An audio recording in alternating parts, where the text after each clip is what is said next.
प्रधानमंत्री नरेंद्र मोदी आज एक दिवसीय दौरे पर महाराष्ट्र में हैं। पीएम मोदी पहले पुणे के देहू गांव पहुंचे। यहां उन्होंने संत तुकाराम की मूर्ति का लोकार्पण और मंदिर का शिलान्यास किया।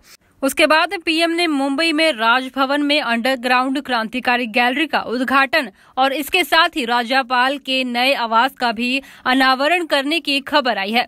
बता दें कि इस कार्यक्रम में राज्यपाल के अलावा मुख्यमंत्री उद्धव ठाकरे की मौजूदगी भी रही। आपको बता दें कि पिछले साल जून के बाद पीएम मोदी और उद्धव ठाकरे की आमने सामने की पहली मुलाकात होगी। मुंबई में प्रधानमंत्री नरेंद्र मोदी ने अपना भाषण भी दिया। आप भी देखें यह वीडियो।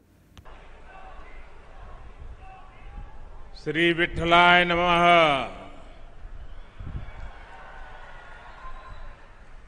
नमो सद्गुरु तुक्या ज्ञान दीपा।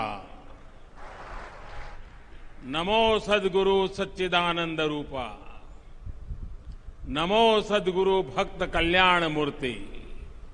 नमो सद्गुरु भास्करा पूर्ण कीर्ति। मस्तक है पायावरी या वारकरी संताच्या।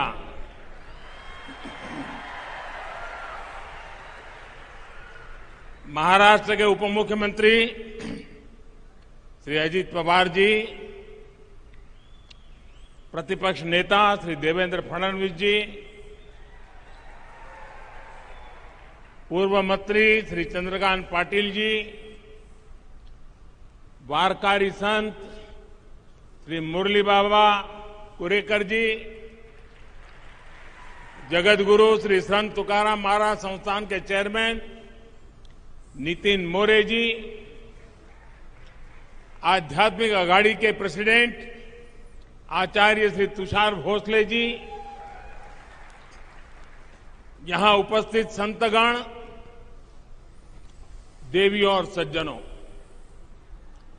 भगवान विट्ठल और सभी वारकरी संतों के चरणों में मेरा कोटि कोटि वंदन।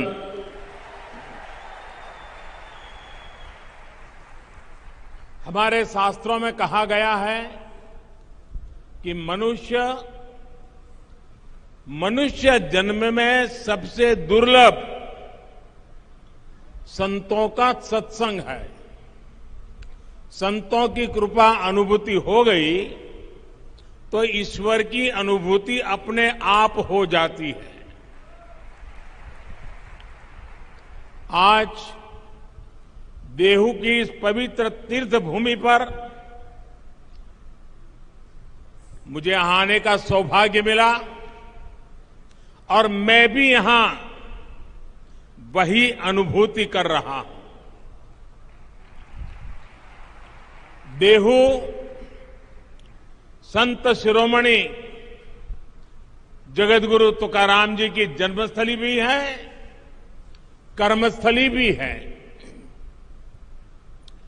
धन्य देहू गांव पुण्य भूमि ठाव, तेथे नांदे देव पांडुरंग। धन्य क्षेत्रवासी लोकते देवाचे, उच्चारिती वाचे नाम घोष।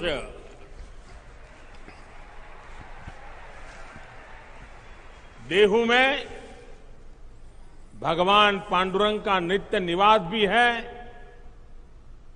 और यहां का जन जन स्वयं भी भक्ति से ओतप्रोत संत स्वरूप ही है। इसी भाव से मैं देहू के सभी नागरिकों को, मेरी माताओं बहनों को आदरपूर्वक नमन करता हूं।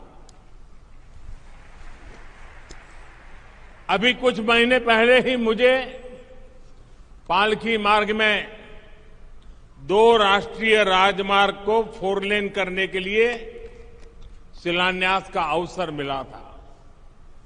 श्री संत ज्ञानेश्वर महाराज पालकी मार्ग का निर्माण 5 चरणों में होगा और संत तुकाराम महाराज पालकी मार्ग का निर्माण 3 चरणों में पूरा किया जाएगा। इन सभी चरणों में 350 किलोमीटर से ज्यादा लंबाई के हाईवे बनेंगे और इस पर 11,000 करोड़ रुपए से भी अधिक का खर्च किया जाएगा। इन प्रयासों से क्षेत्र के विकास को भी गति मिलेगी। आज सौभाग्य से पवित्र शिला मंदिर के लोकार्पण के लिए मुझे देहू में आने का सौभाग्य मिला है। जिस शिला पर स्वयं संत तुकाराम जी ने 13 दिनों तक तपस्या की हो, जो शिला संत तुकाराम जी के बोध और वैराग्य की साक्षी बनी हो, मैं मानता हूं कि वो सिर्फ शिला नहीं, वो तो भक्ति और ज्ञान की आधारशिला स्वरूप है। देहू का शिला मंदिर न केवल भक्ति की शक्ति का एक केंद्र है, बल्कि भारत के सांस्कृतिक भविष्य को भी प्रशस्त करता है। इस पवित्र स्थान का पुनर्निर्माण करने के लिए मैं मंदिर न्यास और सभी भक्तों का हृदयपूर्वक अभिनंदन करता हूं, आभार व्यक्त करता हूं। जगतगुरु संत तुकाराम जी की गाथा कहा था, जिन्होंने संवर्धन किया था, उन संताजी महाराज जगनाड़े जी, इनका स्थान सदुम्बरे भी पास में ही है। मैं उनको भी नमन करता हूं। साथियों, इस समय देश अपनी आजादी का अमृत महोत्सव मना रहा है। हमें गर्व है कि हम दुनिया की प्राचीनतम जीवित सभ्यताओं में से एक है। इसका श्रेय अगर किसी को जाता है तो भारत की संत परंपरा को है, भारत के ऋषियों मनीषियों को है। भारत शाश्वत है क्योंकि भारत संतों की धरती है। हर युग में हमारे यहां देश और समाज को दिशा देने के लिए कोई न कोई महान आत्मा अवतरित होती रही है। आज देश संत कबीरदास की जयंती मना रहा है। ये संत ज्ञानेश्वर महाराज, संत निवृत्तिनाथ महाराज, संत सोपन देव और बहन आदिशक्ति मुक्ताबाई जैसे संतों की समाधि का 725वां वर्ष भी है। ऐसी महान विभूतियों ने हमारी शाश्वतता को सुरक्षित रखकर भारत को गतिशील बनाए रखा। संत तुकाराम जी को तो संत बहनाबाई ने संतों के मंदिर का कलश कहा है। उन्होंने कठिनाई और मुश्किलों से भरा जीवन जिया। अपने समय में उन्होंने अकाल जैसी परिस्थितियों का सामना किया। संसार में उन्होंने भूख देखी, भूखमरी देखी।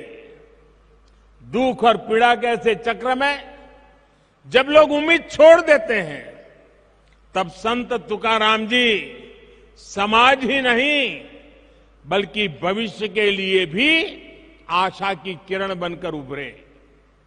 उन्होंने अपने परिवार की संपत्ति को लोगों की सेवा में समर्पित कर दिया।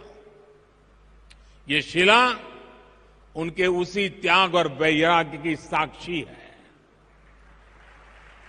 साथियों, संत तुकाराम जी की दया, करुणा और सेवा का वो बोध उनके अभंगों के रूप में आज भी हमारे पास है। इन अभंगों ने हमारी पीढ़ियों को प्रेरणा दी है।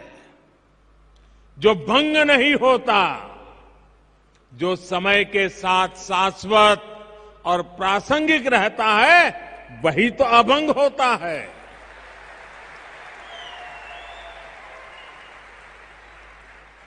आज भी देश जब अपने सांस्कृतिक मूल्यों के आधार पर आगे बढ़ रहा है, तो संत तुकाराम जी के अभंग हमें ऊर्जा दे रहे हैं, मार्ग दिखा रहे हैं। संत नामदेव, संत एकनाथ, संत सावता महाराज, संत नरहरि महाराज, संत सेना महाराज, संत गोरोबा काका, संत चोखा मेला, इनके प्राचीन अभंगों से हमें नित नई प्रेरणा मिलती है। आज यहां संत चोखा मेला और उनके परिवार द्वारा रचित सार्थ अभंग गाथा के विमोचन का भी मुझे सौभाग्य मिला है। इस सार्थ अभंग गाथा में इस संत परिवार की 500 से ज्यादा अभंग रचनाओं को आसान भाषा में अर्थ सहित बताया गया है। भाइयों और बहनों, संत तुकाराम जी कहते थे, ऊंच नीच काहि नेड़े भगवंत, अर्थात समाज में ऊंच नीच का भेदभाव, मानव मानव के बीच फर्क करना, ये बहुत बड़ा पाप है। उनका ये उपदेश जितना जरूरी भगवत भक्ति के लिए है, उतना ही महत्वपूर्ण राष्ट्र भक्ति के लिए भी है, समाज भक्ति के लिए भी है। इसी संदेश के साथ हमारे वारकरी भाई बहन हर वर्ष पंढरपुर की यात्रा करते हैं। इसलिए आज देश सबका साथ, सबका विकास, सबका विश्वास, सबका प्रयास के मंत्र पर चल रहा है। सरकार की हर योजना का लाभ हर किसी को बिना भेदभाव मिल रहा है।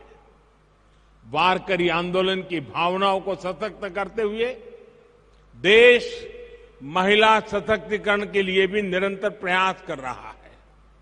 पुरुषों के साथ उतनी ही ऊर्जा से वारी में चलने वाली हमारी बहनें पंडरी की वारी अवसरों की समानता का प्रतीक रही है। साथियों, संत तुकाराम जी कहते थे, जेका रंजले गांजले, जेका रंजले गांजले, त्यासी मणे जो आपुले, तोची साधु ओळखवा, देव तेथेची जानवा। ब्यूरो रिपोर्ट, सांझी सोच टीवी।